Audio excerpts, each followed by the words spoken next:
이준석 개혁신당 대표는 윤석열 대통령이 가장 두려워할 정당은 개혁신당이며 천하람, 김용남, 이준석 같은 사람이 의원이 돼 대정부 질의를 하는 모습만으로도 윤 대통령은 목덜미를 잡게 될 것이라고 말했습니다.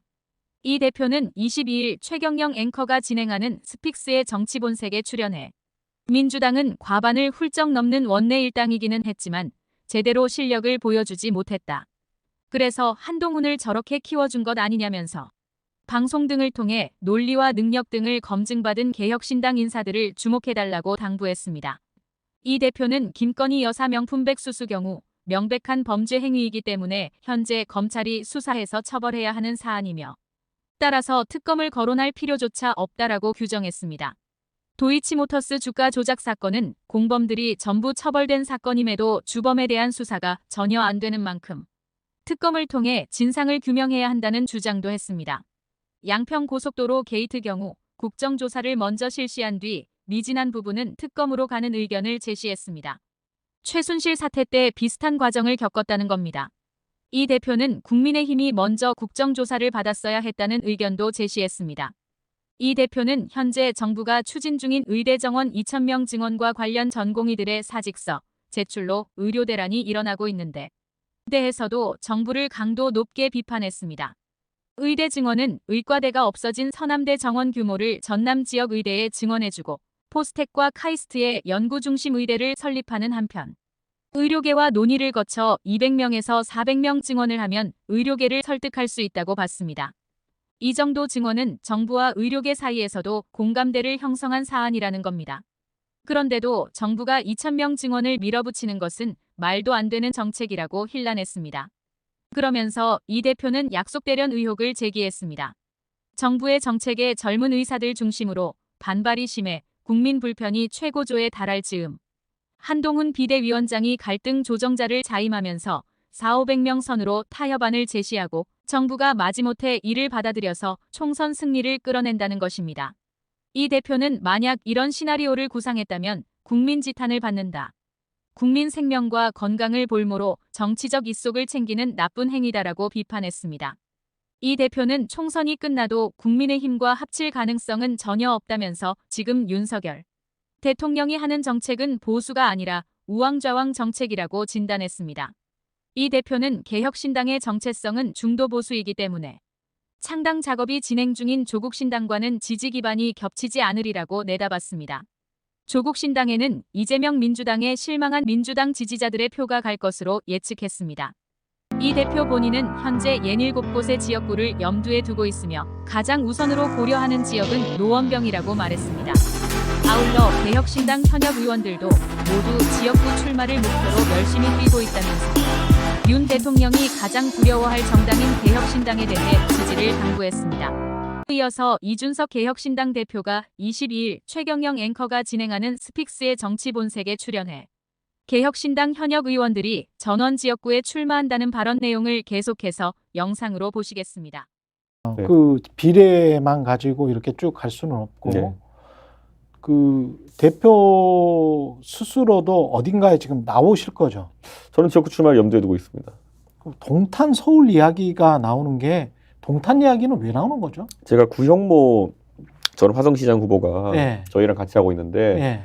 구형모 그 화성시장 후보가 동탄 살아요. 아, 그래서 제가 오랜만에 경기도당 위원장을 이제 구형모 위원장이 맡고 있어가지고 예. 선거 관련해 전략 상의한다고 동탄에 이제 갔는데 호수공원을 사진을 찍혔습니다. 예. 이게 동탄에 가면 호수공원이 있어. 있고 그래서 예. 거기에 그 예. 밥 먹고 저희가 이제 그 커피 한 잔 들고 이제 도는 상황이었거든요. 그렇죠. 예. 그러다 보니까 이준석이 동탄에 왜 나타났지? 예. 그래가지고 좀 밀파만파로 그 지역 카페나 이런 데 좀 돌았던 것 같은데 그걸 기반으로 해서 많은 지자들이 물어보시는데요. 지금 한 6, 7군데 정도의 지역구를 놓고 저희가 전략적 검토를 하고 있고요. 예. 당연히 저한테는 노원병이 최우선이죠. 노원병이다. 예. 예. 여전히 노원병이고 예. 거기에서 그러니까 지역구에 어떤 특정 지역구에 2030의 남자 위주로만 사는 지역구는 없잖아요. 그 예전에 유승민 의원이 예. 그 투표소별 1등 한 곳이 있긴 합니다. 성균관대 율전 캠퍼스 앞에 무슨 그 율전동일 겁니다, 아마. 그러니까 그 동만 있는 지역구는 없을 거 아니에요.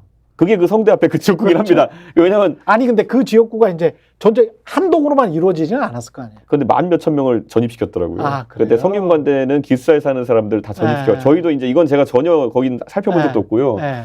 유승민 의원도 깜짝 놀라서 여기 뭐지를 봤는데 성균관대학교가 기숙사에 사는 학생들 주소지 이전 사업을 해가지고 아, 그랬구나. 예, 거의 뭐 네. 약간 그냥 그 정보 차원에서 있냐고 물어보셔서 그런 아니 거예요. 그러니까 노원병 같은 경우에 네.